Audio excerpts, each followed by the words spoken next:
Hello, Facebook Live. It's Paul here from workwithstormy.com, and it's the day after Boxing Day here in Australia, and I wonder how you all went over Christmas, whether or not you all ate too much, drank too much, and all that sort of stuff. I tried not to eat or drink too much, but, sometimes it's a little bit unavoidable, and I don't know about you, but I always find that it kind of makes you feel a little bit lethargic over the Christmas period. And this is what I want to talk about. But just before I do that, if this is the first time you've ever seen me doing a live or a video, if you could drop a number 1 in the comments below, that'd be great. Thank you. Or if you have seen me before, you're one of my regulars, please, number 2 in the comments. So I wanted to talk about what I think is the best thing to do. And this, this can even be relating to your home business too, if you work online. Don't go too long without doing some sort of exercise or a workout or something. So, and it's very easy for people over the Christmas period to sort of fall into a bit of a trap of just going day after day after day of, having a few drinks and eating too much. And it doesn't take long for it all to sort of creep up on you, and you feel lethargic, you don't feel like doing anything, and that affects what goes on inside here, and then it becomes a bit harder and harder and harder. You may have this thing that some people do about, a New Year's resolution. Oh, yeah, I'll start in January, so I won't worry about it this week or whatever. But here's my advice to you.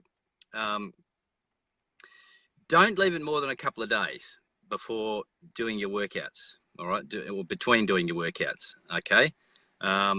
I've done one today after 2 days of not doing one. And even that, it felt when I started, it felt kind of, hard to get back into, but I feel much better now that I've done it.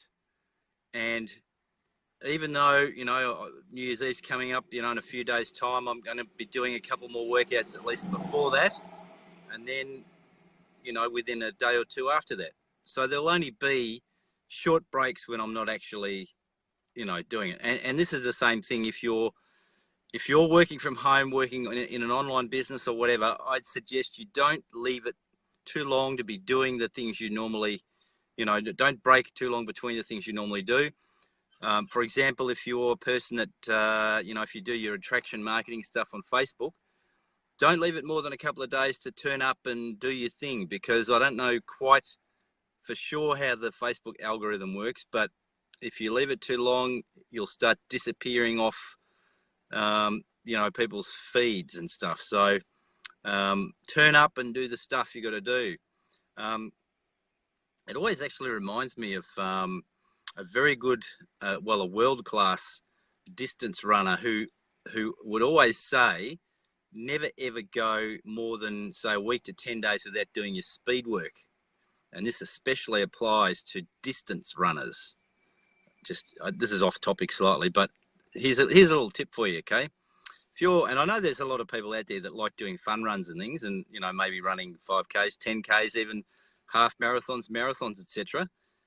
Do your speed work, okay? And don't go more than a week to 10 days between doing it, all right? Because if you want to become a faster runner, you have to run fast, you have to train faster, and that means doing speed work, okay? It's no good going and running 12, 15, 20 Ks if you want to become a faster 5K runner, okay? It might make it feel easier, and you might get a few seconds here or there, but if you want to make drastic improvement, you've got to do your speed work, all right? So that's a little free tip for you, a little free fitness tip. But you apply that to your business as well. Don't go more than, I'd say a couple of days if you're an online marketer. Do your stuff, okay? For sure, take a little bit of time off here and there, but I would still turn up, and even if it's just half an hour of doing a few things that you need to do online, that's my suggestion to you. So anyway, I think that's just about all I got for you today. It's just just my feelings on this little short Christmas period. I hope you've all had a great time. I hope you got something from it. Perhaps you could leave me a comment below if you did. G'day, Daphne. How are you? So I will be trying to do these lives every day if possible. And I'll talk to you soon. Bye now.